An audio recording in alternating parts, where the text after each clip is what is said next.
지금 한국 바둑의 판도가 완전히 바뀌었습니다.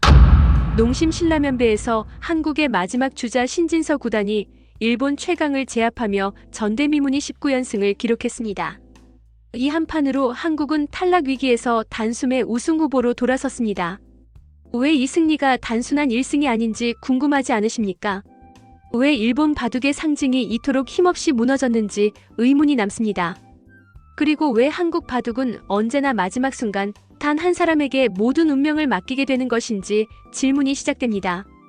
지금부터 이 19연승이 만들어진 구조적 이유와 신진서라는 이름이 왜 하나의 시스템이 되었는지를 공개합니다. 이 영상을 끝까지 보시면 한 판의 승부가 어떻게 시대의 기준이 되는지 확인하게 됩니다. 한국 바둑은 이미 세계 정상의 자리에 올라 있습니다. 그러나 그 내부 구조는 늘 불안정했습니다. 국제대회가 열릴 때마다 마지막 순간 한국의 운명은 언제나 한 명에게 집중됐습니다. 그 부담을 가장 자주 떠안은 이름이 바로 신진서 구단이었습니다. 그는 평소와 다름없이 대국장에 앉았지만 그의 돌 한 수 한 수는 개인의 성패를 넘어 국가의 성과로 연결되는 구조 속에 놓여 있었습니다. 이 일상은 익숙했지만 정상적이지는 않았습니다.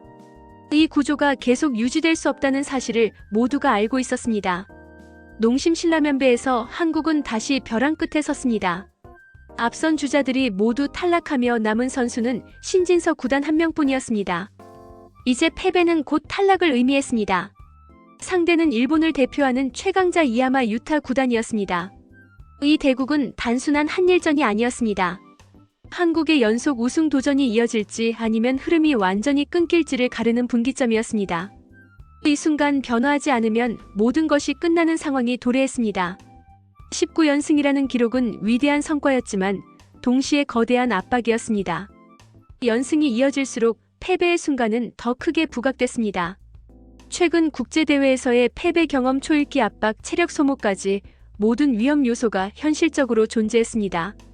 이번만큼은 흐름이 멈출 수도 있다는 의심이 내부에서 고개를 들었습니다. 이 부담을 감당해야 하는 주체는 오직 한 사람이었습니다. 신진서 구단 역시 이 현실을 부정할 수 없었습니다. 대국 전 분석은 명확한 메시지를 던졌습니다. 이번 승부의 핵심은 안전이 아니라 주도권이라는 점이었습니다.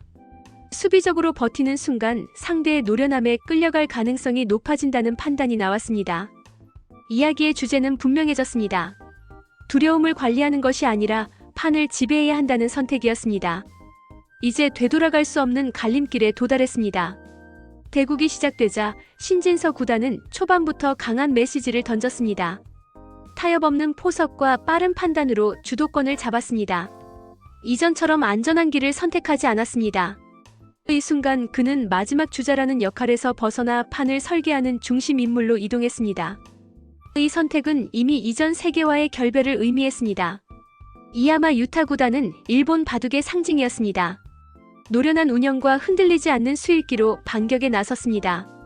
그러나 판 위의 흐름은 쉽게 넘어가지 않았습니다. 신진서 구단은 복잡한 전투 속에서도 구조를 무너뜨리지 않았습니다.